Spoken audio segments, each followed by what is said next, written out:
സ്വാഗതം പേജ് 10 സ്റ്റോറീസിലേക്ക്. സംവിധായകൻ ബ്ലസ്സി എണ്ണം പറഞ്ഞ സിനിമകളാൽ മലയാളികളെ വിസ്മയിപ്പിച്ച സംവിധായകൻ. ആടുജീവിതം എന്ന ഒരൊറ്റ സിനിമ മതി അദ്ദേഹത്തിന്റെ ക്രാഫ്റ്റും സിനിമയോടുള്ള ഡെഡിക്കേഷനും മനസ്സിലാക്കാൻ. അന്താരാഷ്ട്ര തലത്തിൽ ശ്രദ്ധിക്കപ്പെട്ടിട്ടും ആടുജീവിതത്തിന് ദേശീയ പുരസ്കാരം കിട്ടിയില്ല. അതിനു പിന്നിൽ കൃത്യമായ രാഷ്ട്രീയമുണ്ടെന്നും അവാർഡ് നിഷേധിച്ചപ്പോൾ നിശബ്ദനായത് EDയെ പേടിച്ചിട്ടാണെന്നും ഇപ്പോൾ തുറന്നു പറയുകയാണ് ബ്ലസ്സി. ഒപ്പം ഗാസയിൽ ഇസ്രയേൽ നടത്തുന്ന ക്രൂരതകളെക്കുറിച്ചും അദ്ദേഹം സംസാരിക്കുകയാണ്. ഉറച്ച രാഷ്ട്രീയ ബോധ്യം ഉള്ളതുകൊണ്ട് തന്നെ ഇസ്രയേൽ ഫിലിം കൾച്ചറൽ ഫെസ്റ്റിലേക്കുള്ള ക്ഷണം നിരസിച്ചുവെന്നും ബ്ലസ്സി പറയുകയാണ്. ചന്ദ്രിക ദിനപത്രത്തിന് അദ്ദേഹം നൽകിയ അഭിമുഖത്തിലാണ് ഇത്തരം ചില ശ്രദ്ധേയമായ കാര്യങ്ങളും ചില നിരീക്ഷണങ്ങളും അദ്ദേഹം പങ്കുവയ്ക്കുന്നത്. ആ അഭിമുഖം നിങ്ങളുടെ മുന്നിലേക്ക് എത്തിക്കാനാണ് ഈ വീഡിയോയുമായി വന്നത്. മതത്തിന്റെ പേരിൽ മാത്രം ഇസ്രയേലിനെ അനുകൂലിക്കുന്ന ഗാസ വലയത്തിൽ പെട്ടവരും മറ്റ് യഥാർത്ഥ വിശ്വാസികളും ഉറപ്പായും അറിഞ്ഞിരിക്കേണ്ട കാര്യങ്ങൾ തന്നെയാണ് ബ്ലസ്സി അഭിമുഖത്തിൽ പറയുന്നത്. നമുക്കറിയാം, എമ്പുരാൻ സിനിമയുമായി ബന്ധപ്പെട്ടുണ്ടായ വിവാദങ്ങൾ, സംഘപരിവാർ ഗുജറാത്തിൽ നടപ്പാക്കിയ ഗോദ്ര കലാപവും മറ്റും തുറന്നു കാണിച്ച എമ്പുരാൻ സിനിമ കാരണം അതിന്റെ സംവിധായകൻ പൃഥ്വിരാജിനെ BJP രാഷ്ട്രീയമായി ടാർഗറ്റ് ചെയ്യുന്നതാണ് നമ്മൾ ഇപ്പോഴും കണ്ടുകൊണ്ടിരിക്കുന്നത്. ഏറ്റവും ഒടുവിൽ ഭൂട്ടാൻ കാർ കടത്തുമായി ബന്ധപ്പെട്ടും പൃഥ്വിരാജിന്റെ വീട്ടിൽ കസ്റ്റംസ് റെയ്ഡ് നടത്തി, പിന്നീട് ED റെയ്ഡ് നടത്തി. ഈ ഒരു സാഹചര്യം നമ്മുടെ മുന്നിൽ തന്നെ ഇപ്പോഴുമുണ്ട്. പക്ഷേ അതുകൊണ്ടൊന്നും പൃഥ്വിരാജിനെ തളർത്താനോ അദ്ദേഹത്തിന്റെ നിലപാടുകളെ മാറ്റാനോ സംഘപരിവാർ ശക്തികൾക്ക് കഴിഞ്ഞിട്ടില്ല എന്നതാണ് മറ്റൊരു കാര്യം. പൃഥ്വിരാജ് വളരെയധികം ആരോഗ്യപരമായ ബുദ്ധിമുട്ടുകൾ അനുഭവിച്ച് കോവിഡ് കാലത്ത് അഭിനയിച്ച ചിത്രമാണ് ആടുജീവിതം. പക്ഷേ പൃഥ്വിരാജ് നായക വേഷത്തിൽ എത്തിയത് കൊണ്ടും ആ സിനിമ കൈകാര്യം ചെയ്ത പ്രമേയം കൊണ്ടും തന്നെയാണ് ദേശീയ അവാർഡ് പുരസ്കാരത്തിൽ ആടുജീവിതം അവഗണിക്കപ്പെട്ടത് എന്നത് അരിയാഹാരം കഴിക്കുന്നവർക്കെല്ലാം ബോധ്യമായ കാര്യമാണ്. കേരള സ്റ്റോറി എന്ന വിഷം നിറയ്ക്കുന്ന ഒരു പ്രൊപ്പഗണ്ട സ്റ്റോറി അല്ലെങ്കിൽ പ്രൊപ്പഗണ്ട സിനിമ പരിഗണിക്കപ്പെട്ടപ്പോഴാണ് ആടുജീവിതം തഴയപ്പെട്ടത് എന്നതും വർത്തമാനകാല ഇന്ത്യയുടെ ദുഃഖകരമായ യാഥാർത്ഥ്യമാണ്. നമുക്ക് ചന്ദ്രികയിലെ ബ്ലസ്സിയുടെ അഭിമുഖത്തിന്റെ പ്രസക്തമായ കാര്യങ്ങളിലേക്ക് പോകാം. ഗാസയ്ക്ക് വേണ്ടിയുള്ള പോരാട്ടങ്ങളിൽ ഇന്ത്യൻ ശബ്ദം നേർത്തു പോകുന്നുണ്ടോ എന്നുള്ളതാണ് അഭിമുഖം നടത്തിയ P. ഇസ്മായിലിന്റെ ആദ്യ ചോദ്യം. ബ്ലസ്സിയുടെ മറുപടി ഇങ്ങനെയാണ്. ഞാൻ ആ അഭിമുഖം മുഴുവനായി വായിക്കാനാണ് ഉദ്ദേശിക്കുന്നത്. അതിനോടുള്ള ബ്ലസ്സിയുടെ മറുപടി ഇങ്ങനെയാണ്. യുദ്ധത്തെക്കുറിച്ച് വായിച്ചറിയുകയും ടെലിവിഷനുകളിലെയും ചാനലുകളിലെയും ദൃശ്യങ്ങൾ കാണുകയും മാത്രം ചെയ്തിട്ടുള്ള നമുക്ക് യുദ്ധം വെച്ച് നീട്ടുന്ന നഷ്ടവും വേദനയും വേർപാടുമെല്ലാം വളരെ അന്യമായ ഒരു ഷോ മാത്രമാണ് എന്നാണ് ബ്ലസ്സി പറയുന്നത്. നാം അനുഭവിക്കാത്തതെല്ലാം നമ്മളെ സംബന്ധിച്ച് കെട്ടുകഥകളാണ്. അതുകൊണ്ടാണ് മറ്റുള്ളവരുടെ വേദന നമ്മുടെ വേദന അല്ലാതായി മാറുന്നത്.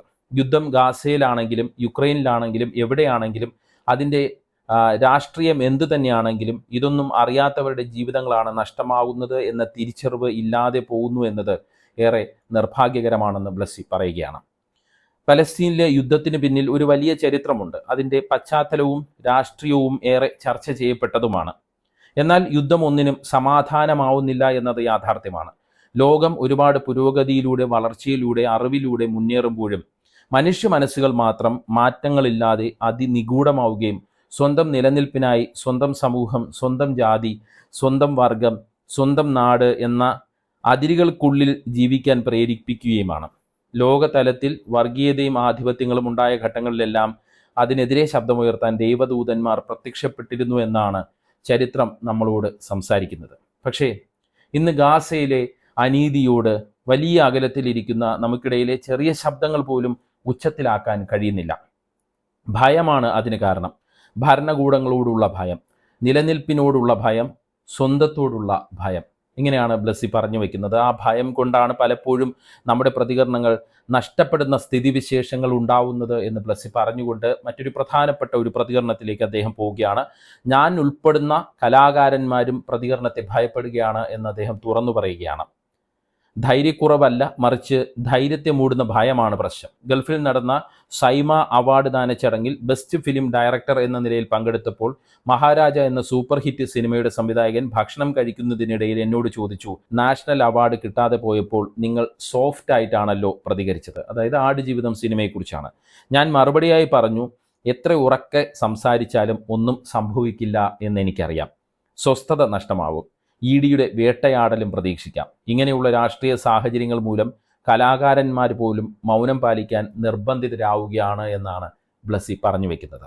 വിശപ്പും ദാഹവും ഒറ്റപ്പെടലുകളും ആവിഷ്കരിച്ച ആടുജീവിതത്തിന്റെ സംവിധായകൻ എന്ന നിലയിൽ സമാന സാഹചര്യത്തിൽ കഴിയുന്ന ഗാസയിലെ കുട്ടികളുടെ തീരാ ദുരിതത്തെക്കുറിച്ചുള്ള ആകുലതകൾ എന്താണ് എന്നാണ് അഭിമുഖം ചെയ്ത പി ഇസ്മായിൽ ചോദിക്കുന്നത്. അതിനുള്ള ബ്ലസ്സിയുടെ മറുപടി ഇങ്ങനെയാണ്: കുഞ്ഞുങ്ങളെക്കുറിച്ച് എന്തിന് സംസാരിക്കുന്നു എന്ന ചോദ്യത്തിന് ഏറെ പ്രസക്തി ഉണ്ടെന്ന് ബ്ലസ്സി പറയുന്നു.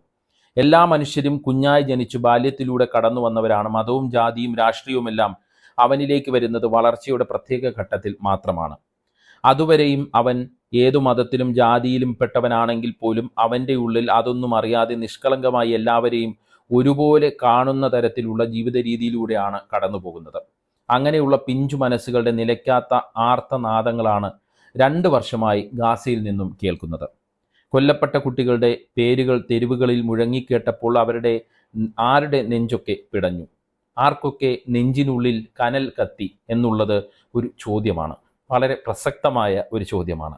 വളരെ ഉച്ചത്തിലുള്ള നിലവിളിയിൽ എത്ര ഉച്ചത്തിൽ പ്രതികരണങ്ങൾ ഉയർന്നുവെന്നതും നാം ഓരോരുത്തരും സ്വന്തത്തോട് ചോദിക്കേണ്ടതുണ്ട്, അതായത് സ്വയം ചോദിക്കേണ്ടതുണ്ട് എന്നാണ് ബ്ലസ്സി പറയുന്നത്.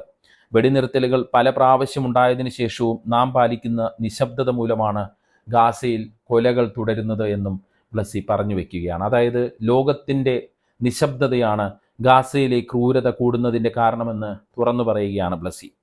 ഗാസയ്ക്ക് അനുകൂലമായ ചിന്തകൾ രൂപപ്പെടുന്നതിൽ സ്വാധീനം ചെലുത്തിയ സിനിമകൾ ഏതൊക്കെയാണ് എന്നാണ് അടുത്ത ചോദ്യം.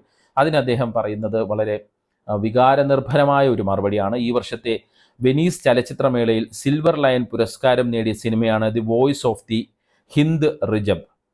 ഇസ്രയേൽ ആക്രമണത്തിൽ നിന്നും രക്ഷ തേടി കുടുംബത്തോടൊപ്പം പലായനം ചെയ്ത 6 വയസ്സുകാരി ഹിന്ദ് റജബിൻ്റെ കഥയാണ് സിനിമയുടെ ഉള്ളടക്കം. ഇവർ സഞ്ചരിച്ച കാറിന് നേരെ ഇസ്രയേൽ സൈന്യം വെടിവെച്ചു. കുഞ്ഞുങ്ങളടക്കം 3 പേർ തൽക്ഷണം മരിച്ചു. തൻ്റെ ജീവൻ രക്ഷപ്പെടുത്താനായി മാതാവിനോടും റെഡ് ക്രോസ് അധികൃതരോടും ഹിന്ദ് ഫോണിൽ സംസാരിക്കുന്നുണ്ട്. രക്ഷപ്പെടുത്താനുള്ള അവരുടെ ശ്രമങ്ങൾ പരാജയപ്പെട്ടു. അവസാനമായി ഈ ഹിന്ദ് സംസാരിച്ച വാക്കുകൾ സിനിമയിൽ ഉൾപ്പെടുത്തിയിട്ടുണ്ട്. അതായത് ഈ പെൺകുട്ടി ഫോണിൽ സംസാരിച്ച വാക്കുകൾ ഈ സിനിമയിൽ ഉൾപ്പെടുത്തിയിട്ടുണ്ട്. ഈ സിനിമയുടെ പ്രദർശനം കഴിഞ്ഞപ്പോൾ പ്രേക്ഷകരുടെ കയ്യടി 23 മിനിറ്റ് വരെ നീണ്ടുവെന്ന് ബ്ലസ്സി പറയുന്നു. ഇങ്ങനെയുള്ള സിനിമകൾ പലസ്തീൻ്റെ യാഥാർത്ഥ്യങ്ങൾ ലോകത്തെ ബോധ്യപ്പെടുത്താൻ സഹായിക്കും. ഇരുട്ടിൻ്റെ നിശബ്ദതയിൽ നിന്നുള്ള പ്രകീർത്തനങ്ങളെ ലോകമെമ്പാടും ചർച്ച ചെയ്യുമ്പോഴും നമുക്ക് ഉച്ചത്തിൽ സംസാരിക്കാനോ കൈയടിക്കാനോ നിലവിളിക്കാനോ കൂവാനോ പ്രതിഷേധിക്കാനോ കഴിയാത്തതെന്തെന്ന ചോദ്യത്തിന് ഉത്തരം നൽകാൻ കൂടി കഴിയേണ്ടതുണ്ട്. അദ്ദേഹം വീണ്ടും ആ അഭിമുഖത്തിൻ്റെ എല്ലാ ഉത്തരത്തിൻ്റെയും അവസാനം പറയുന്നത് നമ്മുടെ പ്രതികരണങ്ങൾ എന്തുകൊണ്ട് നേർത്തു പോകുന്നു എന്നുള്ള വളരെ പ്രസക്തമായ ചോദ്യമാണ്. ഇസ്രയേൽ ഫിലിം കൾച്ചറൽ ഫെസ്റ്റിലേക്കുള്ള ക്ഷണം നിരസിച്ചുകൊണ്ടുള്ള രാഷ്ട്രീയ ബോധ്യത്തിന് പിന്നിൽ എന്താണ് എന്നുള്ളതാണ് അഭിമുഖകാരൻ അടുത്തതായി ബ്ലസ്സിയോട് ചോദിക്കുന്നത്. വരുന്ന ഡിസംബർ മാസത്തിൽ ഇസ്രയേലിൽ വെച്ച് നടക്കുന്ന ഫിലിം കൾച്ചറൽ ഫെസ്റ്റിവലിൽ പങ്കെടുക്കാനാണ് എനിക്ക് ക്ഷണം കിട്ടിയത്. ഡൽഹിയിൽ ഇസ്രയേൽ എംബസി മുഖാന്തരമാണ് ക്ഷണം ലഭിച്ചത്. ഇന്ത്യയിൽ നിന്നും 10ഓളം പേർക്ക് ഈ വിധം ക്ഷണം ലഭിച്ചതായി എനിക്ക് മനസ്സിലായി. സംഘർഷം നിലനിൽക്കുന്ന സാഹചര്യത്തിൽ അവിടെ നടക്കുന്ന രാഷ്ട്രീയ ചർച്ചകൾ ഏതു വിധത്തിലായിരിക്കും എന്ന ഉത്തമ ബോധ്യമുള്ളതുകൊണ്ടാണ് എംബസി അധികൃതരോട് താൽപ്പര്യക്കുറവ് അറിയിച്ചത്. പ്രതിനിധികൾക്കുള്ള ബയോഡേറ്റ വിശദീകരണത്തിൽ പലസ്തീൻ, പാകിസ്ഥാൻ, തുർക്കി, അൾജീരിയ തുടങ്ങിയ രാജ്യങ്ങൾ സന്ദർശിച്ചിരുന്നോ എന്ന ചോദ്യത്തിലെ ഉള്ളിലിരിപ്പും മനസ്സിലായതുകൊണ്ടാണ് ക്ഷണം നിരസിച്ചത് എന്നാണ് ബ്ലസ്സി പറയുന്നത്. അതായത് ആ ഫിലിം ഫെസ്റ്റിവലിൽ എന്തൊക്കെ ചർച്ചകൾ നടക്കും, ഏതൊക്കെ രീതിയിലുള്ള ചർച്ചകൾ നടക്കും എന്നുള്ള കാര്യം ഉറച്ച ബോധ്യമുള്ളത് കൊണ്ടാണ് താൻ പോകാത്തത് എന്നാണ് ബ്ലസ്സി പറയുന്നത്. തീർച്ചയായിട്ടും വായിച്ചിരിക്കേണ്ട ഒരു അഭിമുഖമാണ്. നമ്മളും കുറ്റക്കാരാണ് എന്നുള്ള ചന്ദ്രിക ദിനപത്രത്തിൽ പി ഇസ്മായിൽ ബ്ലസ്സിയുമായി നടത്തിയ സംഭാഷണം അടങ്ങുന്ന അഭിമുഖം. ഗാസയിൽ നടക്കുന്ന ക്രൂരതകൾ മനസ്സാക്ഷിയുള്ളവരുടെ മനസ്സിനെയെല്ലാം ഇങ്ങനെ ഈ ബ്ലസ്സിയെ പോലെ അലട്ടുന്നതാണ്. പക്ഷേ മതം മാത്രം ഭക്ഷിക്കുന്നവർക്ക് അത് മനസ്സിലാകില്ല. കൊല്ലപ്പെടുന്നവരുടെ മതം നോക്കി മാത്രം നിലപാട് സ്വീകരിക്കുന്നവർക്കും ആ വേദന മനസ്സിലാകില്ല. ചിലർക്ക് ഇത് വർഗീയത വിളമ്പാനുള്ള വാർത്തകൾ മാത്രമാകുന്നതും അതുകൊണ്ട് തന്നെയാണ്. എന്തായാലും ബ്ലസ്സിയുടെ ഈ തുറന്നു പറച്ചിലുകൾ വരും ദിവസങ്ങളിൽ അദ്ദേഹത്തെ EDയുടെ നോട്ടപ്പുള്ളിയാക്കുമോ എന്നത് മാത്രമാണ് ഇനി അറിയേണ്ടത്. അതാണ് വർത്തമാനകാല ഇന്ത്യയുടെ യാഥാർത്ഥ്യം. എങ്കിലും ബ്ലസ്സിയെ പോലുള്ള കലാകാരന്മാരുടെ ഇത്തരം തുറന്നു പറച്ചിലുകൾ ഈ കെട്ടകാലത്ത് നമ്മളെപ്പോലുള്ളവർക്ക് വലിയ ആശ്വാസമാണ്. പ്രതീക്ഷകൾ ബാക്കിയുണ്ട് എന്നതിൻ്റെ ആശ്വാസം. എന്താണ് ഈ വിഷയത്തിൽ നിങ്ങളുടെ അഭിപ്രായം? കമൻറ്റ് ചെയ്യുക. വാട്സപ്പിൽ പേജ് 10 സ്റ്റോറീസ് വീഡിയോകൾ കിട്ടാൻ കമൻറ്റ് ബോക്സിലുള്ള ലിങ്കുകൾ ക്ലിക്ക് ചെയ്ത് വാട്സപ്പ് ഗ്രൂപ്പിലോ അല്ലെങ്കിൽ വാട്സപ്പ് ചാനലിലോ അംഗമാകാം. നന്ദി, നമസ്കാരം.